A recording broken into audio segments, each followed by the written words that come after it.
भाई जो गुरु वचन पे डट गे, कट गे फंद 84 के। अन्य प्रमाण, कुरान का ज्ञान देने वाले ने, यानी कुरान शरीफ का ज्ञान देने वाले डुप्लीकेट अल्लाह ने, शैतान ने, अपने से अन्य सृष्टि उत्पत्ति करता, यानी पूरी कायनात को रचने वाले, कायनात कहते हैं सृष्टि को, उत्पत्ति करता यानी रचने वाला, उसके विषय में बताया है जो इस प्रकार है। कुरान मजीद से प्रमाण। अब कुरान मजीद में कहां लिखा हुआ है कि हजरत मोहम्मद को जिस डुप्लीकेट अल्लाह ने, शैतान ने कुरान शरीफ का ज्ञान दिया, वो कहां कह रहा है कुरान मजीद में कि मेरे अलावा और भी अल्लाह है जो सबसे बड़ा है, और उसी की पाखी बयान करो, उसी की महिमा करो, और उसकी खबर किसी बाखबर से जा पूछो। कुरान मजीद से प्रमाण, सूरत फुरकानी, फुरकान 25 आयत नंबर 52 से 59। कुरान मजीद से मूल पाठ इस प्रकार है, आयत नंबर 52, फला तुतियल काफिरन व जिहादुम बिही जिहादन कबीरा। सूरत फुरकानी 25 आयत नंबर 52 में साफ साफ उस परमेश्वर का नाम उस डुप्लीकेट अल्लाह ने कहा है। आयत नंबर 52, तो ए पैगंबर, यानी इस आयत का हिंदी अर्थ कर रहे हैं गुरुदेव, तो ए पैगंबर यानी ए हजरत मोहम्मद, तुम काफिरों का कहा ना मानना, यानी मैं तुम्हें जो ये ज्ञान बता रहा हूं कि वो कबीर अल्लाह ही इबादत के योग्य है, जब ये बात तुम आगे लोगों को बताओगे तो लोग तुम्हारा मजाक उड़ाएंगे, लेकिन तुम उन काफिरों की बात मत मानना जो पत्थर पुजारी हैं, जो पत्थरों को पूज रहे हैं, जो एक उस कबीर अल्लाह की पूजा नहीं करते। तुम इन काफिरों की बातों में मत आ जाना। अगर वो काफिर तुझे बहकाने का प्रयास करें, डराने का प्रयास करें, तो तू डरना मत, उनके बहकाने से बहकना मत। तो ए पैगंबर, तुम काफिरों का कहा ना मानना, और इस कुरान की दलीलों से, यानी मैं जो ज्ञान तुझे इस कुरान में दे रहा हूं, इनकी दलीलों से उनका सामना बड़े जोर से करना, जिहाद करना। जिहाद का मतलब होता संघर्ष करना। ये जिहाद का मतलब ये नहीं होता लेके तलवार किसी की गर्दन काट दो, नहीं। ए पैगंबर मोहम्मद, उन काफिरों का कहा ना मानना, जो कबीर को अल्लाह नहीं मानते ना, उन काफिरों का कहा मत मानना, और उनका सामना, यानी उनकी बातों का जब तू जवाब दे तो इन दलीलों के आधार पे देना जो मैं तुझे इस कुरान में बता रहा हूं, और तू जिहाद करना उनसे, यानी संघर्ष करना मेरे द्वारा बताए गए ज्ञान से, कुरान की आयतों से ये दलीलें देकर तू संघर्ष करना, तू जिहाद करना। कुरान शरीफ से आयत नंबर 53 से 59 का हिंदी अनुवाद इस प्रकार है। आयत नंबर 53, और वही है जिसने दो दरियाओं को मिला चलाया, एक का पानी मीठा प्यास बुझाने वाला और एक का खारी कड़वा, और दोनों में एक मजबूत रोक बना दी। क्या कह रहा है वो डुप्लीकेट अल्लाह, वो शैतान हजरत मोहम्मद को? और वो वही अल्लाह है, वही अल्लाह कबीर है, वो जिसने दो दरियाओं का पानी बनाया, एक का पानी मीठा एक का पानी खारा, और दोनों के बीच में अपने वचन से, अपनी शक्ति से ऐसी दीवार खड़ी कर दी, आड़ सूक्ष्म। वो दोनों पानी आपस में मिलते नहीं है। आपने देखा होगा यूट्यूब पर, वो दरिया है, उस दरिया में बीच में बिल्कुल एक लाइन है, इस तरफ बिल्कुल समुद्र का नीला पानी और इस तरफ बिल्कुल वो लाल लाल पानी, और आपस में मिलते नहीं है, वो मिलते नहीं हो आपस में। तो उस कबीर परमेश्वर की वचन शक्ति से जैसा उसने कह दिया कि ऐसा हो जाए तो ऐसा ही हो जाता है। वो क्रिएशन ऑफ द नेचर है, वो परमेश्वर है, सारी शक्तियां सारी सिद्धियां उनके चरणों में हैं। इसलिए तो गरीबदास जी ने कहा अपने कबीर भगवान के लिए, गरीब सब पदवी का मूल है, शकल सिद्धि है तीर, और दास गरीब सतपुरुष बजो अविगत कला कबीर। तो उस परमेश्वर ने उस दरिया के वो दोनों पानी को, एक खारा और एक मीठा, उन दोनों को अपनी वचन शक्ति से बांध दिया कि तू लाइन इधर नहीं क्रॉस करेगा, तू इस लाइन को इधर क्रॉस नहीं करेगा। और आज भी वो प्रमाण है, प्रमाण वैज्ञानिक भी हैरान है कि समुद्र एक है और पानी आपस में मिल क्यों नहीं रहा, एक का खारा एक का मीठा। तो ये कबीर परमेश्वर सतगुरु रामपाल जी भगवान की वचन शक्ति का कमाल है। ये क्या कह रहे हैं? और वही है जिसने दो दरियाओं को मिला चलाया, एक का पानी मीठा प्यास बुझाने वाला और एक का खारी कड़वा, और दोनों में एक मजबूत रोक बना दी। कौन कह रहा है ये बात? वो डुप्लीकेट अल्लाह, शैतान, हिंदू धर्म में जिसको काल कहते हैं, जिसने गीता का ज्ञान दिया, हजरत मोहम्मद को कह रहा है कि उस अल्लाह की भक्ति कर जो इतना समर्थ है, इतना शक्तिशाली, इतना रुतबे वाला है। आयत नंबर 54 में क्या कहा है?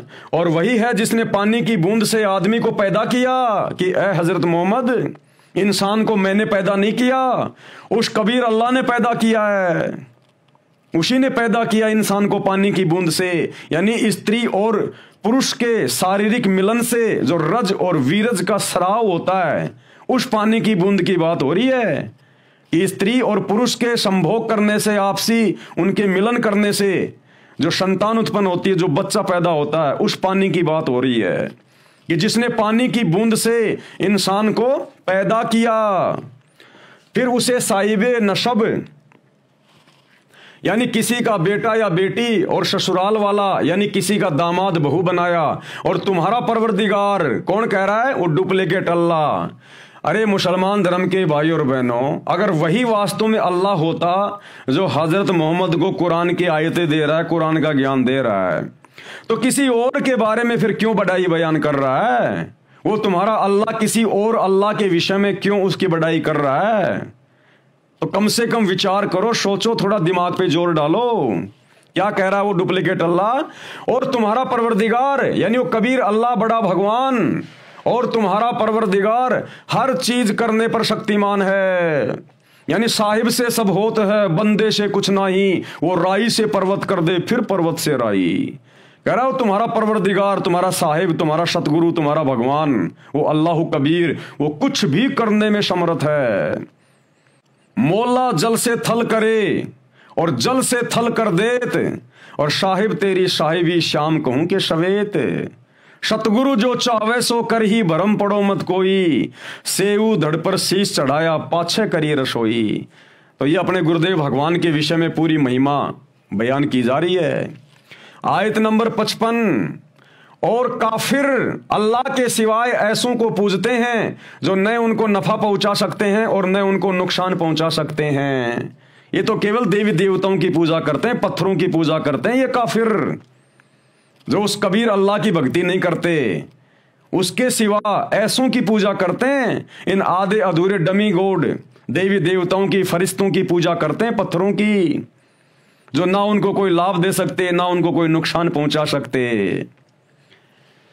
और काफिर अल्लाह के सिवा ऐसों को पूजते हैं जो न उनको नफा पहुंचा सकते हैं और न उनको नुकसान पहुंचा सकते हैं। और काफिर तो अपने परवरदिगार से पीठ दिए हुए हैं, यानी मुंह मोड़े हुए हैं। आज पूरा मुसलमान समाज अपने अल्लाह से मुंह मोड़े हुए है और पत्थरों को पूजता फिर रहा है, काफिर बन के घूम रहा है। इन मजारों पे जा रहे हैं मुसलमान, मस्जिदों में जा रहे हैं। मस्जिद क्या है? पत्थर। ये मजारे क्या है? पत्थर। कोई पीर मर गया, कोई पैगंबर मर गया, उसकी समाधि बना दी, उसकी मजार बना दी, उन पत्थरों पे जाके सिजदा कर रहे हैं। ये काफिर की श्रेणी में है।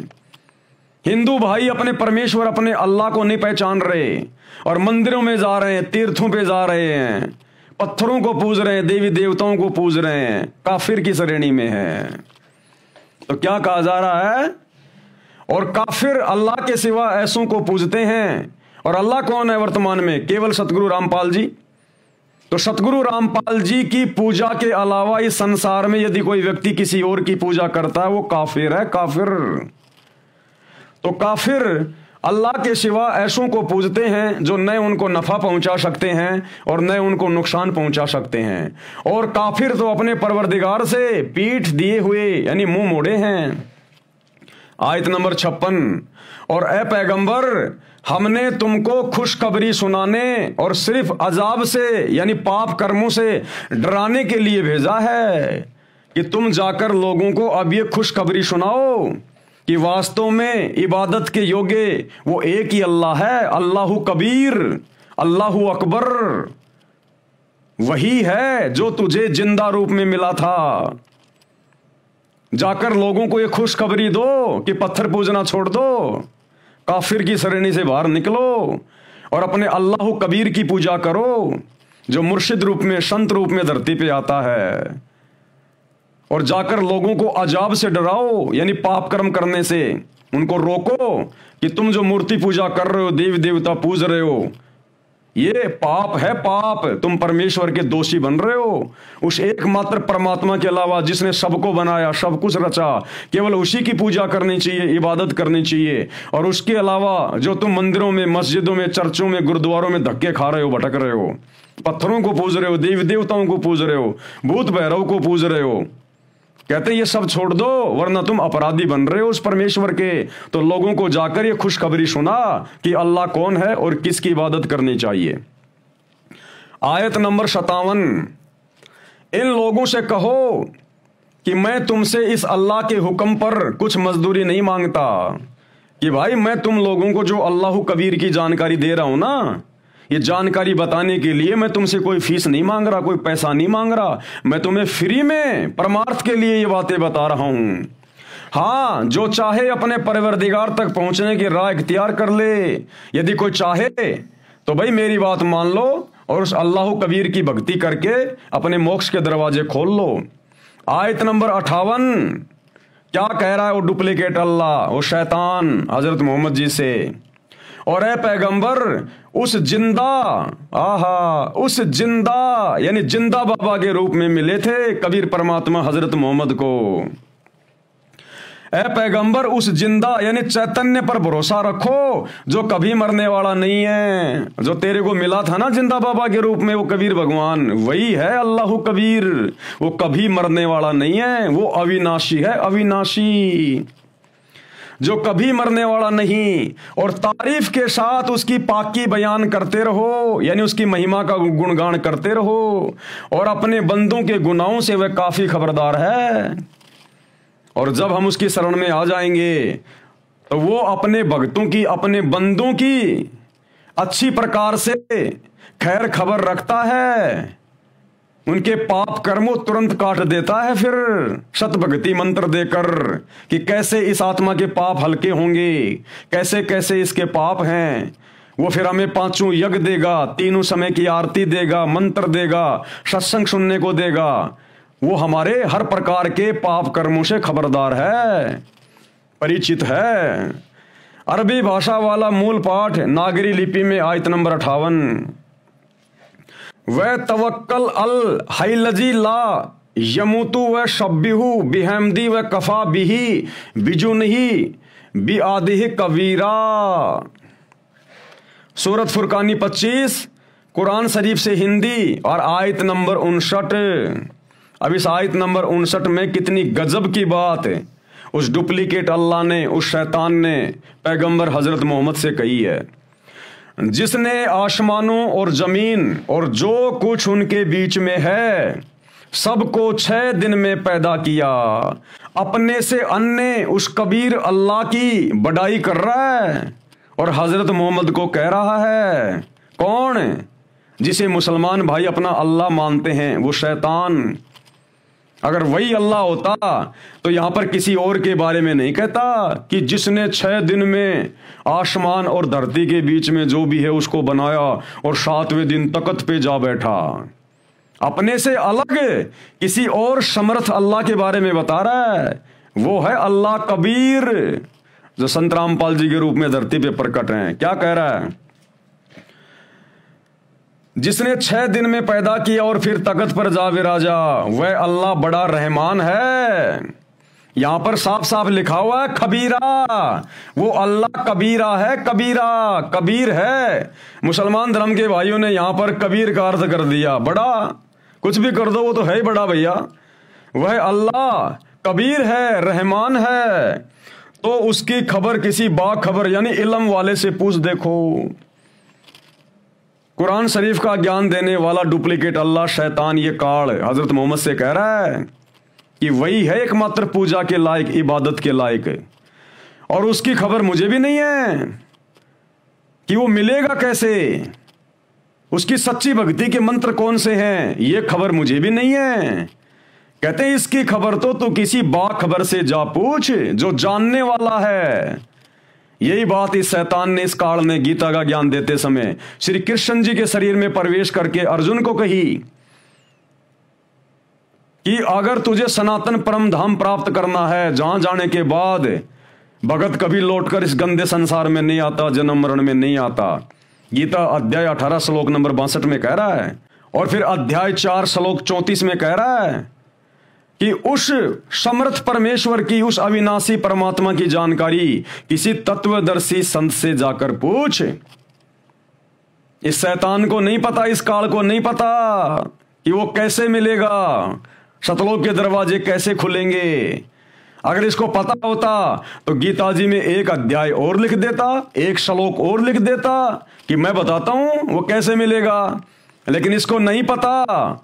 इसलिए अध्याय 4 श्लोक 34 में कह दिया कि उसकी जानकारी किसी तत्वदर्शी संत से जा पूछो। और उसी काल ने, उसी शैतान ने मुसलमान धर्म में कुरान शरीफ का ज्ञान देते समय हजरत मोहम्मद को कह दिया कि उसकी खबर किसी बाखबर से जा पूछो। तो उसकी खबर किसी बाखबर यानी इल्म वाले से पूछ देखो। कितना क्लियर लिखा हुआ है इन आयतों में। उसके बावजूद भी बुद्धि ऑफ है मुसलमान धर्म के भाई बहनों की, शैतान की प्रेरणा से, काल की प्रेरणा से। गुरु वचन पे डट गे, कट गे फंद 84 के, कट गे फंद 84 के, कट गे फंद 84।